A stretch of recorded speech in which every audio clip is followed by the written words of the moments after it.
Grand Rising, my cosmic family. What's up, y'all? I got another story time for y'all. Hopefully be quick because most of my videos been kind of long, but I can only go as far as I'm able to go. So if I went long one day and I went short one day, just know it's levels to this shit. I want to jump right into it. I want to come today because I want to give a shout out and send in affirmation, send in great positive energy, send in healing energy to one of my uncles. He is currently in a coma.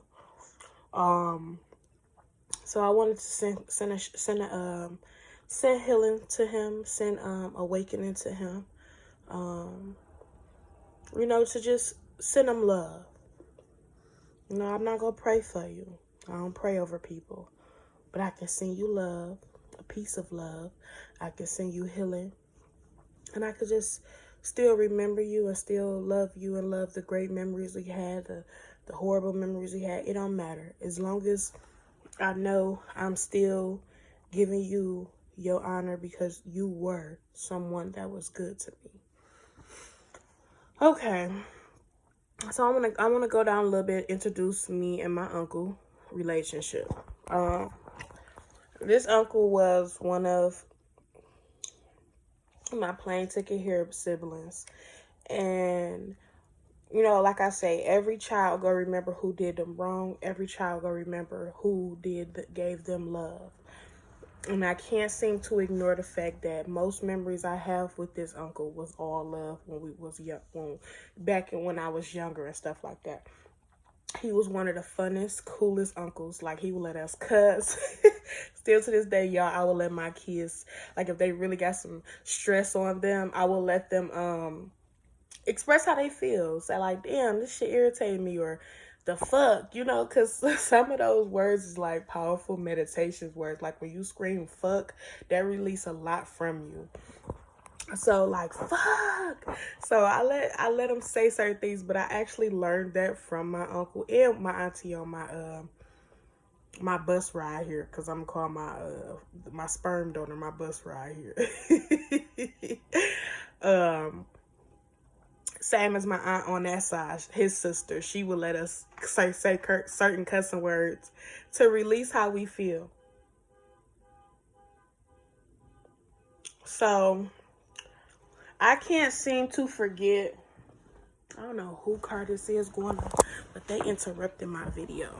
I'm back, y'all. My bad. I don't know who car that was going off, but see, one thing about me, when I do my conversations and I do my spiritual messages or anything, I always open the window, let some wind in, because that's nature, and I'm best friends with nature. So, like, certain times when I'm getting super touchy on a certain subject, like, the wind will blow straight through my window and be like, you talking about something very, very good for the people, very good. So the plan is, when I come on here and I tell certain stories and stuff like that, I'm not coming on here to bash anybody. I'm not coming on here to create an army to go against these people.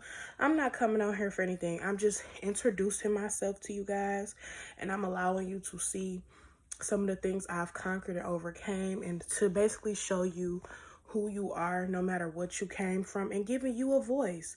Also showing you that it's okay to speak of these things. It's okay. You don't always need a therapist, baby. Them therapists are really informers, and they learn about you and basically try to make you feel comfortable for how you feel. No, you don't need no therapist. Release that shit. Open up a YouTube channel. Open up something where you just document all your growth, because it's so good to see your growth documented. To go back to your growth and be like, damn, I overcame that. Damn, I never, when you was going through, you was like, I never thought I would come out of that. I never thought I would heal from that. So a lot of these things are simply for you. Sometimes it's not even for the crowd or the company of others. But at some point, figure, what's your purpose? Do you want to wake some of this planet up? It ain't about how much money you got. It's about how many people you wake up. How many people you introduce to yourself and show them that you had to go through the same things they're going through probably right now. To let them know that you're not going to stay there long. As long as you allow yourself to grow, you won't stay there long. As long as you take some of these things I'm giving you and run with it. But I'm going to jump back on subject for my uncle. So I remember when we was younger, you know, like I say, he used to let us cuss. You know, he was the cool uncle. He never probably whooped us or anything like that. He used to make these real nasty noodles, y'all. Like, if y'all know, you know. Black families or whoever, we love noodles, especially at the end of the month when our parents don't have much to give. We have fucked them noodles up. Seasoning salt, ranch, hot sauce, mustard, all type of shit in our noodles. But he was the only one that made his noodles so nasty, y'all. He would put all his noodles in a big pot of boiling water and then put the seasoning in the boiling water. I used to think that was so nasty. He like, it's a soup. You supposed to have it soupy. His noodles used to be so soggy. And he used to be tearing them up. I used to did not like the way he made his noodles. He made his noodles try to make me eat them. But one thing I can say about this particular uncle, it took him a long time to let people manipulate him to turn on his sister kids. It took him so long to even find anger within us. And they came with so many tricks to try to get my uncle to turn against me. They came with so much that he didn't even give a fuck. At one point, my uncle had my back so like this. My grandmother, Tanetta, had 4 boys and 2 girls. 4 boys, y'all. So no, out of those 4 boys, it was 3 of her sons that loved their nieces and nephew to the core of them. And they didn't turn on their nieces and nephew for nothing. And that was my youngest uncle that died. And I got a video on him that recently transcended over him. My other uncle, they called him slow and stuff like that. I can't say his name because I don't really speak people's name in my lives anymore because, you know, we all got to find our own healing and growth. But if you ever sided with somebody against me, you have your own mind. You should have been strong enough to not let this person come in between our personal relationship. So whenever you do that, that give me every right to just not even pull you back into my life, to be honest with you, y'all. I love them. And like I say, I don't never want to see anything happen to my uncles. I love them so much, and I hold on to the memories that always made me laugh and smile. So, and it's him. And then the uncle that I'm talking about, like in a coma, is him. That these 3 right here, it took a long time for them to ever turn against my grandmother's grandkids. But that other one, he always been like this. You feel me? Like, at one point when he was a teenager, he was a good uncle, but, you know, after a while, he just slowly drifted, never cared, never tried to reach out, only to certain siblings like my brother and my other sister that's right up under me. And they were easy to manipulate, so of course, they were easy to play in their head, so of course you was gonna find interest in those type of children. But anywho, this uncle would come and get me, my siblings, and all of us and bring us over his house. He would let us do anything we wanted to do. Like, I remember he let all the kids play hide and seek, and my dumb self, well, my little childish self when I was a little girl, I had to be like 8. And I got in a dish cabinet and all the dishes fell out and I broke all they fucking dishes. And when he came in the kitchen, let me tell you about this uncle. Like, my eyes even glisten when I think about him, that memory. Because I'm thinking like, oh my God, I'm about to get my ass beat. And then all the kids went and told on me. I'm like, I'm about to get my butt whooped. My uncle ain't never whooped me before, but he about to whoop me today. When I say I broke all of their glass dishes, you know how black people feel about them dishes now, them glass ones. We don't break our shit, baby. Get the fuck on. When I tell y'all, him and his girlfriend at the time walked in there, y'all, and they didn't even get mad at me. He actually picked me up off the counter because I was stuck on the counter because if I jumped down, I was going to have glass all through my feet. He picked me up, took me off the counter. He didn't get mad at me. He just looked at me. He laughed. And he was just like, All right, that's enough. Enough playing. Y'all gotta sit down. Y'all going home tomorrow. Everybody, all the kids was mad at me, y'all. They always like, "Why would you go get in that dish cabinet?" And I was so skinny and little, so you would think I could fit in there. And I really thought I could fit in there. And I did fit in there. It's just when I finally got caught or was about to get out, all the dishes came out with my ass, y'all. So when that happened, he took us home the next day. Like I said, all the kids were mad at us. He took us home the next day. And he always had a favorite, but he didn't really have a favorite. But my little sister, that's like right up under my other little sister, she was his baby. He would come pick her up anytime. Like, he did anything for her. Like, that was his baby. But he loved all of us the same. But that was just his baby. But we understood. We was older. She was like 3 and 4 and was the cutest little baby ever. So, of course, everybody go love her. She deserved that love. So, we had such a good time with my uncle. He came and got us every chance he get. We used to be like, "Uncle, can we come over?" He'd be like, "Yup, I'm about to come get you right now." When he got his first car, not his first car, but when he got his first house and he got his car and his family, my uncle stayed coming to get us. He was a real ass uncle who didn't give a fuck. He let us cuss sometime, but he'd get on our ass now. Don't get me wrong, but he never whooped us, never raised his hand at us. Most he ever did was yell at us.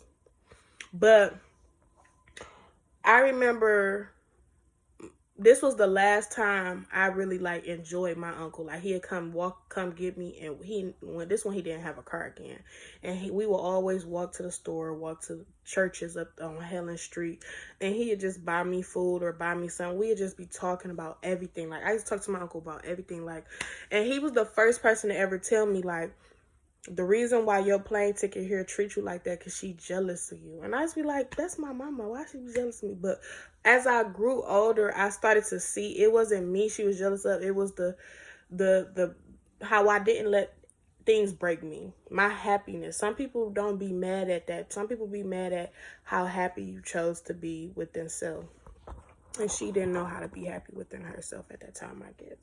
But I forgive her. But I don't mean to always bring her up in my certain videos, and I don't still, like, hover over anything she ever done to me. It's just sometimes if I'm talking about a certain subject, she pop in sometime because this is all part of my healing processes that I overcame. But anywho, my uncle would talk to me about everything, y'all. And then one day I remember I was staying with a cousin. I was like 15, right after I lost my granddaddy, y'all. And I was staying with this cousin, and this cousin was always struggling, but I didn't care as long as she let me live with her. And I always was a sweetheart. Like, I always would help them out with anything or do stuff for them. And one night, I think it was over a blanket or something, and me and my cousin started fighting. I just got fed up, y'all, because I just got fed up with them. That's another story for another day, but I'm just gonna sum it all up. So the whole house, like, it was like her and all 8 of her damn kids was jumping me, fighting me, but I was still powerful. I was still in there beating all their ass. Like, y'all, I was really beating all their ass by myself, and I got a lot of people that can vouch for that shit. But that was the littest fight I ever got into. But it ain't funny because you would think these your own fucking family member relatives, but that's when I learned within self that these people hated me for being me. So I never forget when my certain people made them certain calls. My uncle pulled up, my brother pulled up. They pulled up ready for war on my behalf. Like, my uncle was like, "What up? Fuck y'all over here jumping on my motherfucking knees for?" Like, my uncle and my aunties. My auntie, I never forget this. When all of them came to my rescue like that. Like, I would never forget that shit. Like, all of them came to my rescue. It was my auntie, my uncle, my brother, to my plane ticket here. I don't remember who else it was, but I know all 4 of them came, and it was like so powerful when we all was together. Like, you can just tell we all was about to just fuck these people up together. And ever since that day, I don't know if somebody casted something or what. Ever since that day, y'all, we all lost contact with each other. We all, like, my uncle turned against me, like, shortly after that because one of his friends and his little crew, Vega fam, tried to say I was trying to talk to him at a store. And honestly, y'all, I never try to talk to my uncle's friends. I had so much respect for my uncles. And when my uncle believed that, he cut into me, y'all. I ain't gonna lie, he cut into me. He was like, yo, fast ass trying to talk to my homeboy, yada, yada, yada. Like, he believed this nigga. And then my uncle had this, it's always this look in their eye when they turn against me. My uncle had this look in his eye. He was like, I'm done with you. Like, you, like, y'all, I bust out crying. I probably never forget that. And then I really went to that guy like, why would you say I try to talk to you? You lied.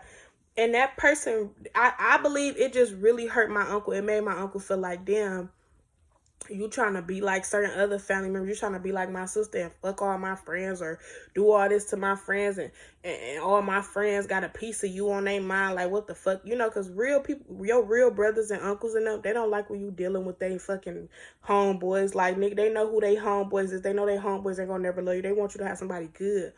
So my uncle felt that way. But mind you, they was already trying to turn him against me for years. And he never would, y'all. He never was like, no, you my niece, you mine. But this particular time, he did.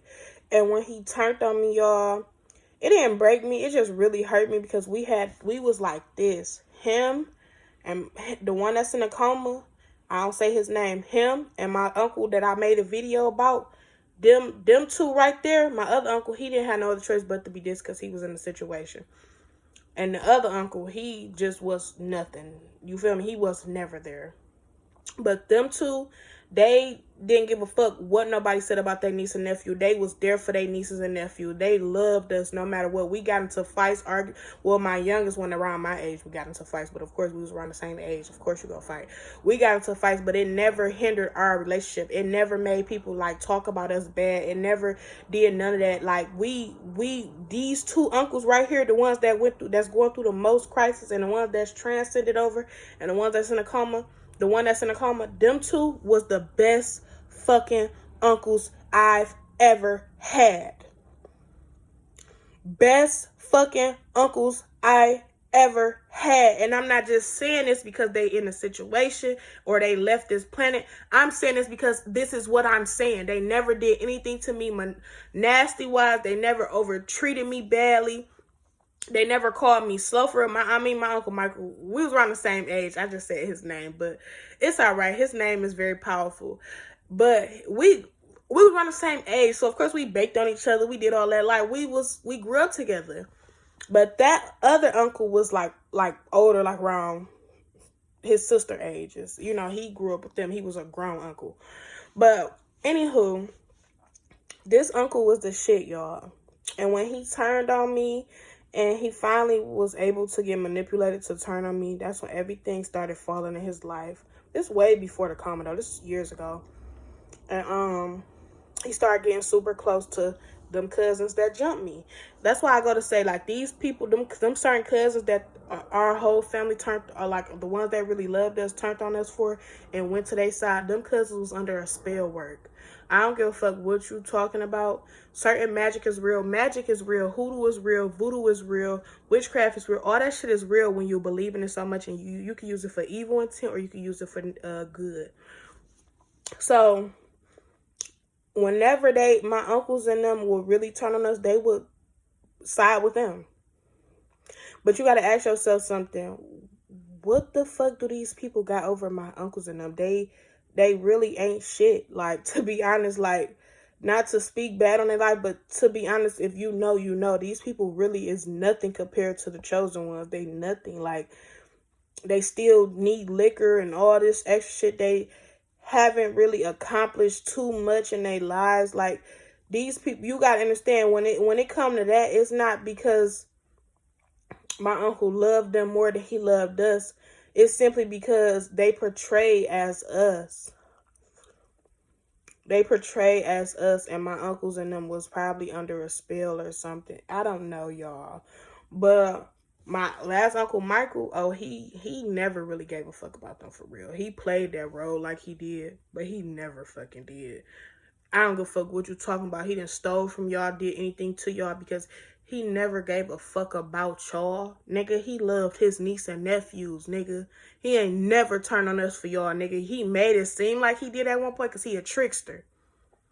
I forgot the Orisha name, but he's a trickster. My Uncle Michael was a trickster, nigga. He tricked you, made you think he fucked with you when really he never did. Because my uncle never turned on us. I don't give a fuck what we did, what we went through. My uncle never turned on his nieces and nephews. And that's why that motherfucker's so powerful in the spiritual realms right now as we speak. He powerful as fuck. But anywho, the ones that they was able to get to turn against us and do all this and do all that with, my uncle started to get weaker around these people. The more he was away from us, the more he was away from his chosen family, the more the spells and whatever they had over him would work. But I just want to give thanks to him. I just want to give, for never really hurting me, never really putting his hands on me. At one point he did turn on me from plane ticket here, getting him to turn on me.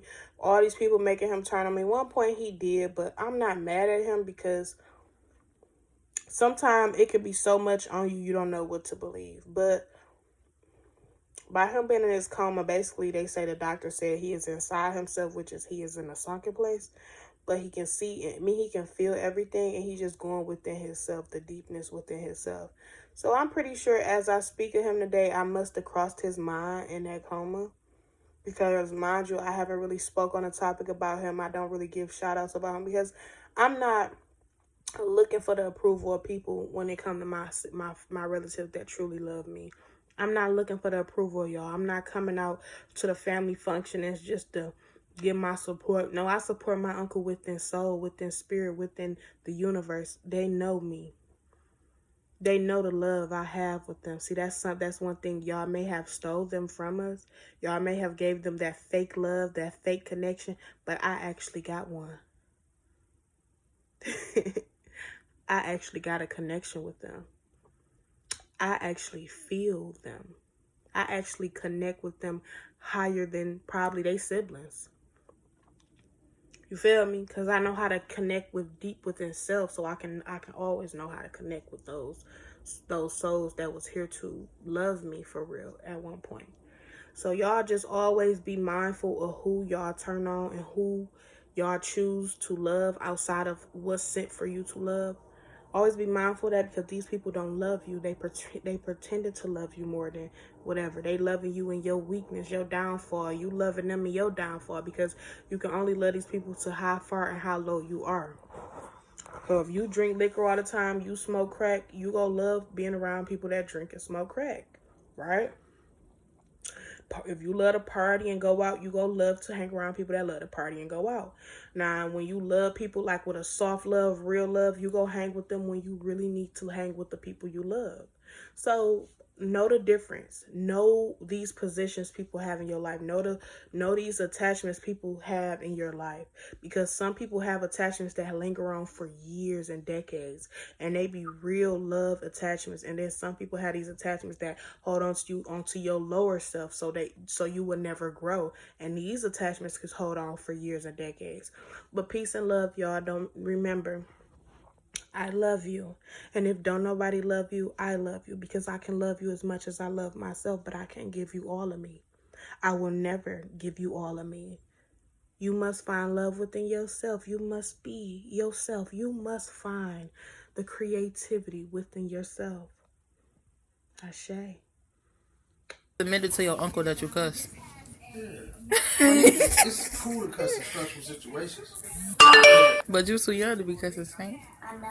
See, one thing about me, I'm going to keep my receipts. Mwah.